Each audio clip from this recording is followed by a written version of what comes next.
What is up, YouTube? And today we're talking about the limited artifact selector that is available from the event today, much like the limited hero selector that I talked about in a previous video where I pretty much say which one you want to go for.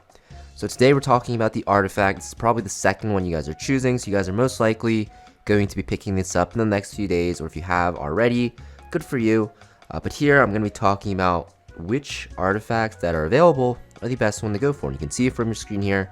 We have three tiers, right? S, A, and B. And we have the ones that are not available because they are too recently released, which is pretty sad because some of the good ones are here, such as Sweet Miracle and Proof of Friendship. So yeah, let's just start off at the top here with the S tier artifacts in my opinion.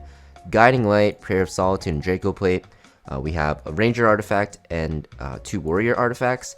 Guiding Light, still probably the best limited artifact in the game, or at least one of the best.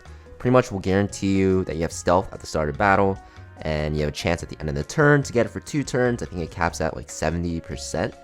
It's very, very good on anything that wants to pretty much guarantee their first turn against like Zeo and stuff like that, because you get that stealth, and it's very good against enemy openers that have single target like opening abilities, such as Zeo, like I mentioned.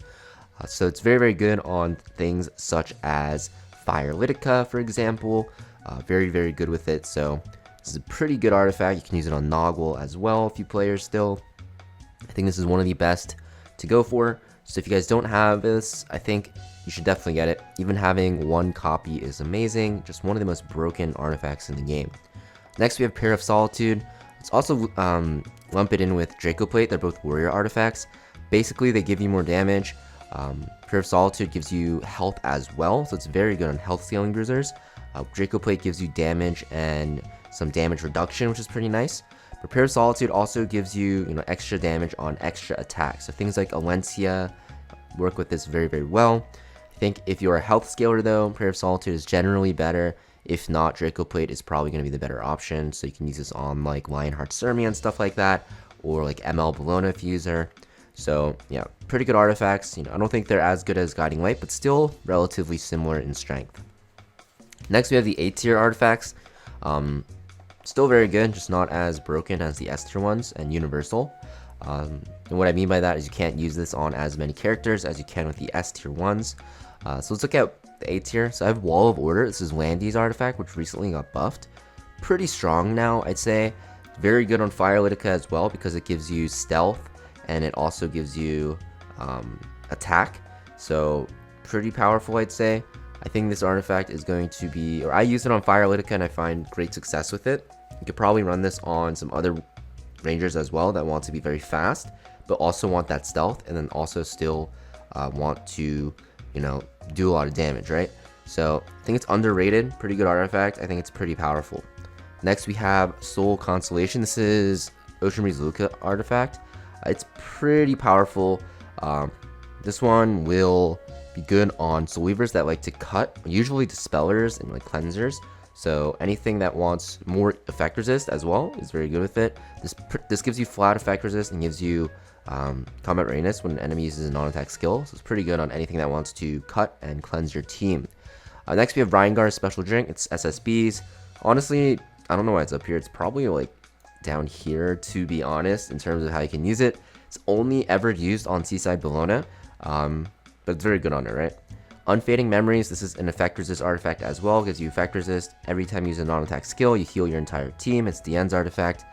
Pretty good. I think it's not as good as the other two, but it's still a decent one. It gives you extra healing. Very good on Diane. Very good on just Soul Weavers in general.